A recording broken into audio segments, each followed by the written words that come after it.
இந்த வீடியோல ஒரு 3 நாள் சேர்ந்த மாரி இருக்கும். இது வந்து மாட்டு பொங்கல் அன்னைக்கு ஈவினிங்கா வந்து மீன் குழம்பு, சாதம் வச்சுட்டு, வெள்ள பொங்கல் மட்டும் வச்சு அப்படியே படைச்சுட்டேன்.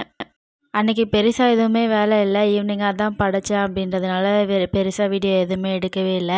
இது வந்து மறுநாள் அதாவது காணும் பொங்கல் அன்னைக்கு காலையிலே வந்து சமைச்செல்லாம் வச்சுட்டு, சாப்பிட்டுட்டு எல்லா வேலையும் முடிச்சுட்டு, அக்கா பசங்க, அக்கா ஃபேமிலி எல்லாரும் சேர்ந்து பீச்சுக்கு போலாம் அப்படின்னு சொல்லிட்டு கிளம்பி போயிருந்தோம்.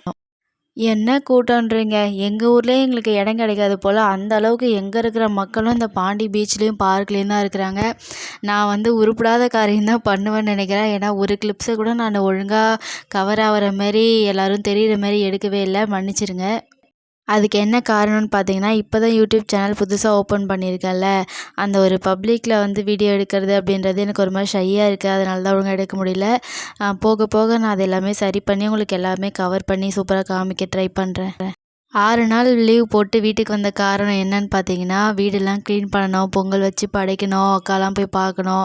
ப்ளஸ் மயிலம் முருகர் கோயிலுக்கு போகணும், அப்புறம் பாண்டியில இருக்கிற முருகர் கோயிலுக்கு போகணும் அப்படின்றது பெரிய ஆசையாகவே வந்தேன். ஆனால் நான் வந்த எந்த விஷயமுமே அந்த அளவுக்கு நடக்கல. வீடு ஓரளவுக்கு க்ளீன் பண்ணேன், அப்புறம் பூஜைலாம் பண்ணி சாமி கும்பிட்டேன். அது மட்டும் தான் நடந்துச்சு.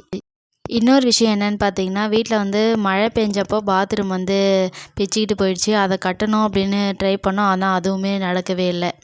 ஊருக்கு போலாமா? வேணாமா? இல்ல வீட்டோட இருந்துடலாமா? அப்படின்னு சொல்லிட்டு யோசிக்கிறதுக்கே 1 ஹவர் டைம் எடுத்துக்கிட்டேன். அப்புறம் என்ன நானே வந்து மோட்டிவேட் பண்ணி நம்ம போய் தான் ஆகணும். எப்போ நினச்சாலும் நம்ம வீட்டுக்கு வந்துடலாம் அப்படின்னு சொல்லிட்டு மனச தேத்திட்டு வந்துட்டேன்.